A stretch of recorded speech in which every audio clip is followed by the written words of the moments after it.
আজকে দেবিদ্বারে হচ্ছে ৩৯ বক্স খেজুর আসছে ৩৯। আসসালামু আলাইকুম ভিউয়ার্স, আমরা তো এমন এমপি চেয়েছিলাম। হাসানাত আব্দুল্লাহ কি বললো, কি করে দিল।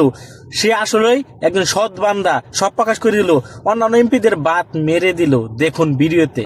আজকে দেবিদ্বারে হচ্ছে ৩৯ বক্স খেজুর আসছে ৩৯ বক্স খেজুর। ৩৯ বক্স খেজুরে আপনার হচ্ছে ৮ কেজি করে খেজুর আছে। মানে এগুলো হচ্ছে গভর্নমেন্ট দেয়, মানে বিভিন্ন জায়গা থেকে এগুলো নিয়ে আসে। টোটাল হচ্ছে ৩৯ বক্স খেজুর। আমি যদি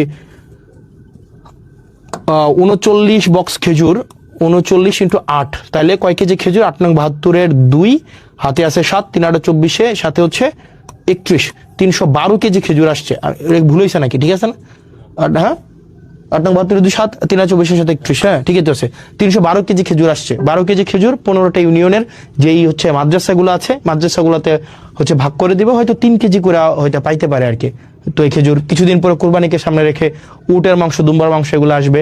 তো সে যে সব প্রকাশ করে দিল, আর এই তথ্যগুলো কি আগে আপনারা জানতেন না জানতেন না? অবশ্যই কমেন্টে জানিয়ে যাবেন। আর সে যে সবকিছু প্রকাশ করলো, এতে আপনারা তাকে কি মনে করতেছেন, এমন কোন চোখে দেখতেছেন? অবশ্যই কমেন্ট